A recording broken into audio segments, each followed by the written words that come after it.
ऐसा नहीं कि हम सारा फलक मांग रहे हैं, हम तो अपने हिस्से का सिर्फ हक मांग रहे हैं। दोस्तों आदाब, मैं तारिक आजमी। डी 50/221 मकान नंबर कल अचानक विवादों में आ गया जब एडीएम सिटी और वाराणसी विकास प्राधिकरण की टीम इस भवन को तोड़ने के लिए कल दोपहर में अचानक यहाँ आदम की। एकदम अफरा तफरी का माहौल दाल मंडी चौड़ीकरण के मद्देनजर हो चुका था। सारी दुकानें दाल मंडी की बंद हो गई और पहली बार वाराणसी प्रशासन को यहाँ विरोध का ही नहीं, बम्पर विरोध का सामना करना पड़ गया। कहा जाता है कि एक महिला भले से वो नाजुक होती है, मगर एक मजबूती और शक्ति की मिसाल महिला होती है। इस घर की सारी महिलाएं, जिसको मदीना कटरा के नाम से जाना जाता है, सारी महिलाएं सड़कों पे उतर आई। महिलाओं ने अपना विरोध दर्ज करवाया और सड़क पे ही वो धरने पे बैठ गए। ये धरने का सिलसिला देर शाम तक चलता रहा और देर शाम अचानक इस मकान पे कुछ कागज चिपक गए, जिस कागज के मुतालिक हमारी अधिवक्ता साथी है और हमारी जो है दोस्त, हमारी रिपोर्टर भी है, अधिवक्ता नीलोफर बानो ने कुछ बताया। जो एक कोर्ट का स्टे है, अदालत ने इस स्टे को दिया हुआ है इसकी नवैयत को ना छेड़छाड़ करने के लिए। आइए पहले आपको नीलोफर जी का जो है ये बयान बताते हैं, दिखाते हैं और स्टे में क्या अदालत ने कहा है, नीलोफर का क्या नजरिया है, आप इस चीज को समझिए बतौर अधिवक्ता। हम इस वक्त खड़े मदीने कटरे के बाहर। डी 50/221 इसका भवन संख्या है। मदीने कटरे के तीनों स्वामियों ने मिल करके अदालत का एक आदेश कटरे के चारों तरफ चिपका रखा है। ये आदेश हमारे सामने है। ये कोर्ट का एक स्टे जिसको आप देख रहे होंगे। हमारे साथ पत्रकार और अधिवक्ता भी है नीलोफर बानो। नीलोफर जी, आपने इस स्टे को पढ़ा। इस स्टे के दरमियान क्या इस मकान में तोड़फोड़ करने की या फिर इसको बिक्री करने की किसी को भी इजाजत अदालत दे रहा है? देखिए, अगर अदालत को माने हम लोग, अगर ये लोग भी अधिकारी मानते हैं तो स्टे दे के इनको तोड़ फोड़ करने की कोई भी इजाजत नहीं है, ना नवैयत बदलने की इजाजत है। जबकि स्टे में आप देख सकते हैं साफ लिखा है ये 29/11/2025 का स्टे है। उन्होंने इसको भी अनदेखी करते हुए मकान को तोड़ना चाहा। ये स्टे मतलब सभी को प्रतिबंधित करता है हाँ, कि आप किसी को भी जो है किसी तरीके की तोड़फोड़ नहीं कर सकते हैं। ये बतौर एक वकील आप इस बात को बता रही हैं। और ये स्टे 29, दोस्तों बताते चले, स्टे 29/11/2025 तक का कंडीशनल है। ये हर डेट पे बढ़ता रहता है। इस स्टे के बाद क्या इस यहाँ का कोई भी भूस्वामी इस संपत्ति को बेच सकता है किसी को? नहीं, ये संपत्ति ना बेच सकता है, ना ये संपत्ति नवैयत इसकी चेंज कर सकता है।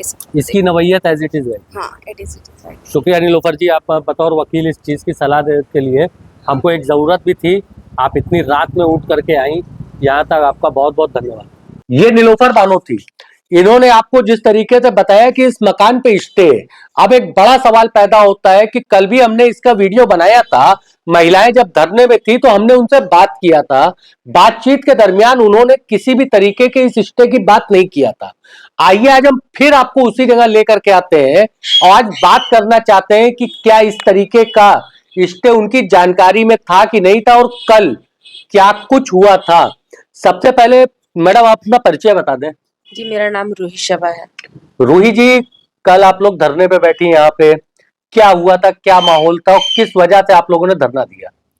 जी, कल जो हम लोग मतलब 2:30 बजे करीब पुलिस प्रशासन, पूरा चौक की पुलिस प्रशासन और वीडीए अचानक से आ जाते हैं और आने के बाद इतनी ज्यादा बदतमीजी से औरतों से बात करते हैं और यहाँ तक कि बड़ी मेरी जो भाभी है उनको मतलब टच करके ढकेला पुश करके और कहते हैं और दुकानदारों का सारा सामान फेंकने लगे और बोलते हैं कि 2 घंटे में मकान खाली करिए क्योंकि ये अवैध मकान है। तो हम उनसे ये हम लोगों ने उनसे कहा कि 2084 का बता रहे हैं आप, हाँ 1984 का आप हमें मतलब नोटिस बता रहे हैं, हमको कुछ लीगल दीजिएगा। तो बोलते हैं ये अवैध मकान है, खाली करिए। तो हमने उनसे पूछा कि ठीक है अवैध, तो 2025 में आपको समझ में आया कि अवैध मकान है?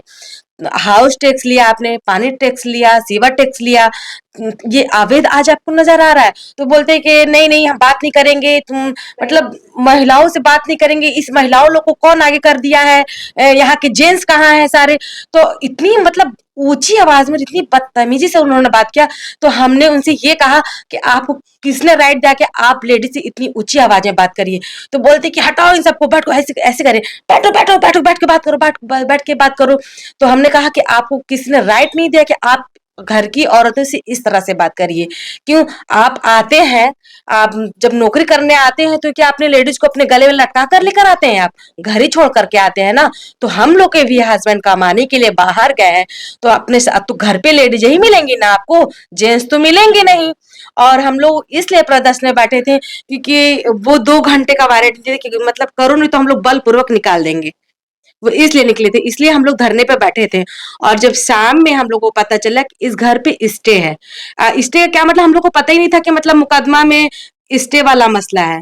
तो पता चला शाम में जब हमारे बड़े भाई आए तो पता चला कि स्टे इस घर पे, क्योंकि हम लोग को पता नहीं था। अच्छा, स्टे अभी मैं नवैयत पढ़ रहा था कि अदालत ने इसका आदेश दिया हुआ है, किसी भी तरीके की कोई भी इसकी नवैयत नहीं चेंज होगी, जी न तोड़फोड़ हो सकती है, न बेचा जा सकता है इसको। जी जी तो फिर आखिर आपको क्या लगता है, किस आधार पे वाराणसी विकास प्राधिकरण आकर के इसको तोड़ना चाह रहा है? क्या वो खुद को अदालत से ऊपर समझ रहा जी है? हाँ, बिल्कुल वो अदालत से बहुत ज्यादा ऊपर समझ रहे हैं, कोई चीज देखने को तैयार ही नहीं है। और यहाँ तक कि वो दबाव डाले, इसी शर्त वो कह रहे हैं कि लेकर जाएंगे कि 3 भाइयों में से एक भाई आकर के पहले सिग्नेचर करे। यहाँ तक इतना किस बड़ा चीज की सिग्नेचर? मतलब घर खाली करने का। अच्छा, एक हाँ। बात बताइए, अदालत के आपके स्टे का मैं ऑर्डर पढ़ रहा था, जी स्टे में ये तक लिखा हुआ है कि जो 3 हिस्सेदार हैं, जी जी ये अपना हिस्सा किसी बाहरी व्यक्ति को नहीं बेच सकते। जी हाँ तो फिर जो है, अगर सरकार अपने तरफ ये इसको रजिस्ट्री कर रही है, तो बतौर रजिस्ट्री वो बाहरी व्यक्ति होगी, क्योंकि आपके परिवार का सदस्य नहीं हुई। तो आपने क्या उनसे ये सवाल आपने पूछा, जी, पूछने का वो टाइम ही नहीं दिए, बहुत ज्यादा या फिर आपकी जानकारी में ही नहीं था कि जी इस हमारे तरीके का स्टे जानकारी है? में भी नहीं था कि घर में मतलब स्टे है। और मतलब वो कुछ सुने तब तो हम लोग को अपनी बात रखते। आपके जेंट्स आकर के स्टे दिया, आप लोगों ने स्टे की कॉपी बाहर लगाई, जी जी प्रशासन क्या उसके बाद दोबारा आया? जी, कोई पुलिस प्रशासन नहीं आया। हम लोग 2:30 से लेकर के शाम में 8 बजे तक हम लोग धरने पे बैठे थे, कोई पुलिस प्रशासन नहीं आया कि हाँ हम लोग बैठे। ऐसा तो नहीं है, बगल में है, ये दशाश्वमेध थाना पड़ता है, चौक थाना पड़ता है, कोई नहीं आया पूछने के लिए। ये आपका दशाश्वमेध थाना क्षेत्र में आता है कि चौक थाना क्षेत्र में? दशाश्वमेध थाने में ये आता है। दशाश्वमेध थाना क्षेत्र जी में। इस विजुअल में आपका कल देख भी रहा था, जी यहाँ पे चौक पुलिस अवेलेबल थी, दशाश्वमेध एसीपी थे, जी ठीक है, और एडीएम साहब थे खुद भी जी यहाँ जी खड़े होकर, और मीडिया की सारी टीमें थी। जी जी दशाश्वमेध पुलिस की तरफ से भी आपको दबाव है कि सारा दबाव चौक पुलिस की जी, तरफ? सारा दबाव पुलिस ये चौक वाले से है। चौक पुलिस सारा जी दबाव डाल रही है। जी आपका क्या नाम है? शिफा। पढ़ाई करते हो? जी 10th किस क्लास में? स्टैंडर्ड है। 10th किस स्कूल से? Central academy. Central academy. अच्छा, अक्सर आपके स्कूल में भी इस तरीके का प्रोग्राम होता होगा, बेटी बचाओ बेटी पढ़ाओ, जी तो अचानक इस तरीके की जब आपके सामने सर्कमस्टेंसेस आ रहे हैं, तो अब समाज के बारे में आपका क्या नजरिया बन रहा है सर, कि जो स्कूल में जो है बेटी बचाओ बेटी पढ़ाओ को सिखाने के लिए लोग आते हैं, क्या वो सिर्फ खोखले खोखले बातें हैं? जी हाँ, बिल्कुल खोखले बातें हैं। इस जनरेशन में बेटी सेफ नहीं है, एकदम भी सेफ नहीं है। आप खुद देख सकते हैं वीडियो में प्रशासन क्या सलूक कर रही है। लेडीज पुलिस के नाम पे लेडीज पुलिस है कि नहीं ये भी नहीं पता है। आप आते हैं, जेंट्स बात करते हो, धकेलते हो, सब करते हो। और जब हमने मांग रखी, आपने बुलाया, लेकिन हमारे मौजूदगी में तो नहीं था। कहाँ थी आपकी लेडीज प्रशासन? अगर लेडीज प्रशासन थी, घर में जेंट्स नहीं थे, गार्जियन नहीं थे, तो आपको लाना चाहिए था लेडीज प्रशासन, उनको बात करनी थी, नहीं किया आपको। ना ही आपको। आप एडीएम आके धमकी देते हो कि उठा लेंगे घर से। ये एडीएम आप इस एडीएम ने ये धमकी कब दिया जी था, उठा लेंगे कल घर से? दिया है। मेरे भाई ने जब किया तो उन्होंने बोला हमसे कि कितना तुम आगे आओगे। अब जब वो स्टूडेंट है, वो जब उसकी कॉलेज की छुट्टी होगी तो वो घर ही आएगा, वो काम करने तो जाएगा नहीं, तो वो ही घर में मिलेगा। जब आपको गार्जियन से बात करना है तो वो था ना, कहाँ? ऐसा तो नहीं कोई था नहीं।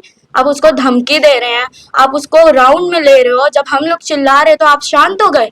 अच्छा, इससे पहले आप उसको धमकी उंगली दिखा के दे रहे हो, कौन हक आपको दिया है कि आप ऐसे बात करेंगे?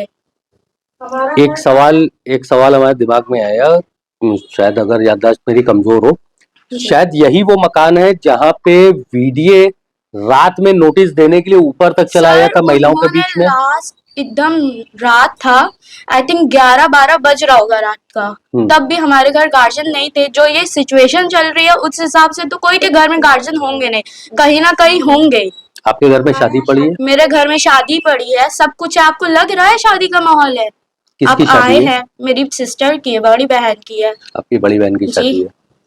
तो ऐसी कंडीशन में गार्जियन नहीं थे तो यहाँ ऊपर तक चढ़ करके आ गए थे सर वीडियो ऐसे वाले। ही पूरे ऊपर आ गए, जितनी देर में मेरी भाभी ऊपर बताने आती उतनी देर में वो पूरे ऊपर आ गए, और बिना ना किसी के घर में बिना परमिशन आपको आनी नहीं चाहिए। मेहमान भी आते हैं तो खटखटा के आते हैं, आप तो यहाँ के वो हैं, अधिकारी हैं, आप कैसे आ सकते अच्छा, हैं? एक सवाल था आपसे कि आप अभी 10th स्टैंडर्ड में हैं, मगर हिजाब में आप हमारे सामने खड़ी हैं, हिजाब में ही बयान दे रही हैं।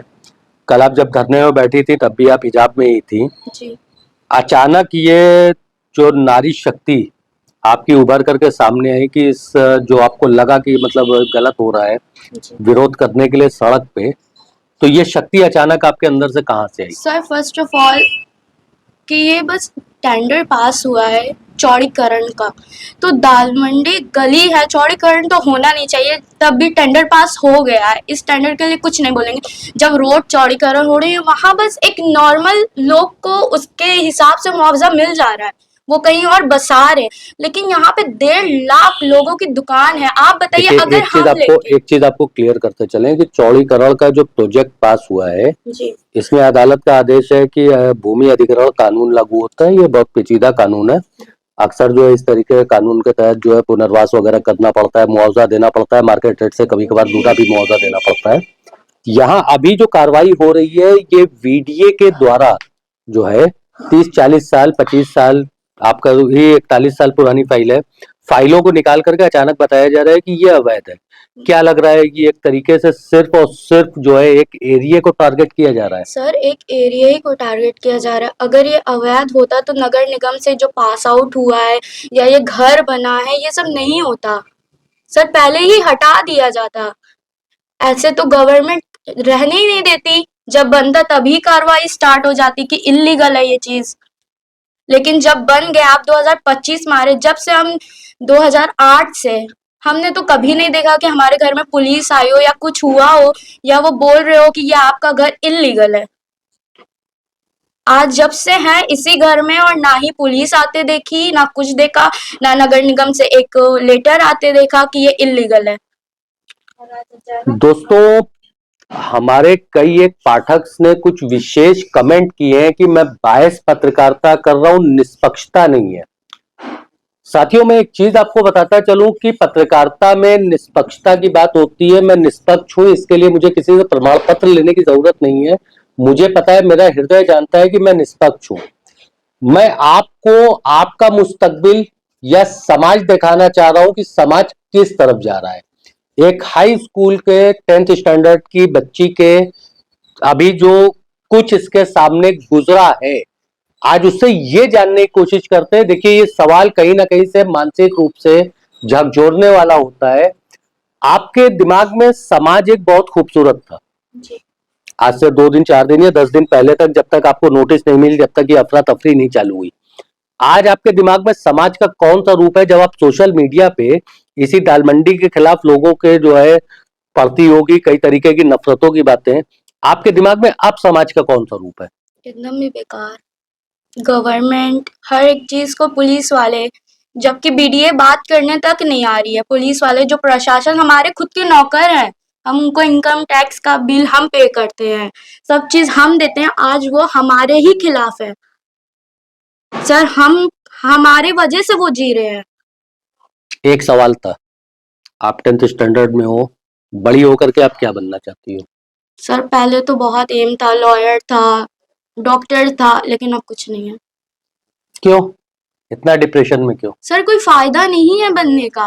यहाँ पे प्रशासन मतलब यहाँ पे तो सीधा मुद्दा होता है, मुस्लिम की लड़की है, कुछ पढ़ने ही नहीं आता है।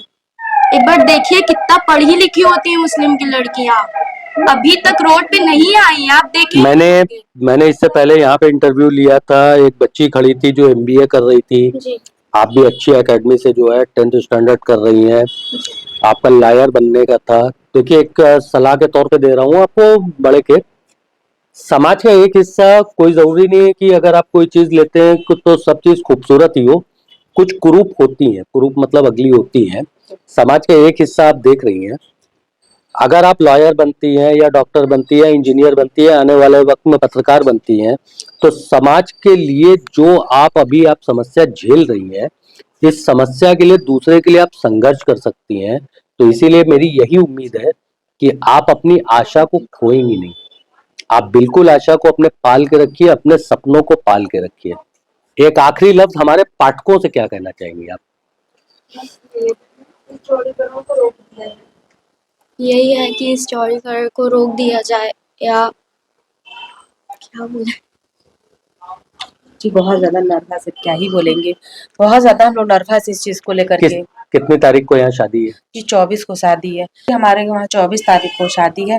पर यहाँ के जो गवर्नमेंट है, यहाँ पर जो प्रशासन, दस मतलब प्रशासन, उन्होंने कहा था कि 30 तारीख तक कोई आपके वहाँ प्रशासन नहीं जाएगा। फिर अचानक आकर के बोलते कि घर खाली करो, 2 घंटे में घर खाली करो। बताइए, इतनी ज्यादा फोर्स था ना भाई कि हम आपको क्या ही बोले। कल हम लोग तो एकदम डर गए थे कि क्या होगा। बच्चे एकदम, मेरी दोनों बेटियों का तबीयत खराब हो गया था। यहाँ तक कि मेरे को, जो हम धरना पे हम लोग बैठे तो हम बाहर ही उसको दवा पिलाई, इतना ज्यादा उसका कल तबीयत खराब हो गया था। और छोटी वाली बेटी को तो एडमिट करना पड़ा था, इतना ज्यादा वो डिप्रेशन में चली गई थी। दोस्तों, एक समाज का वर्तमान है और बाकी समाज के मुस्तकबिल है। मुस्तकबिल यानी कि भविष्य। भविष्य के ऊपर हमारी आपकी बातचीत और हमारे आपके सोशल मीडिया पे फैलते हुए नफरत किस तरीके का असर डालना है, जरूर सोचिएगा। मैं बिल्कुल आशा करता हूं कि हमारे समाज में किसी के अंदर भी इस तरीके की चीजें ना हो कि वो डिप्रेशन में जाए या होपलेस हो जाए। मैं तो ये भी दुआ करता हूं कि हमारे तमाम पाठक, यहाँ तक कि अगर जो हमसे बुक्स भी रखते हैं, उनके भी बच्चे कभी होपलेस ना हो। जुड़े रहे हमारे साथ। मैं तारिक आजमी। अल्लाह हाफिज।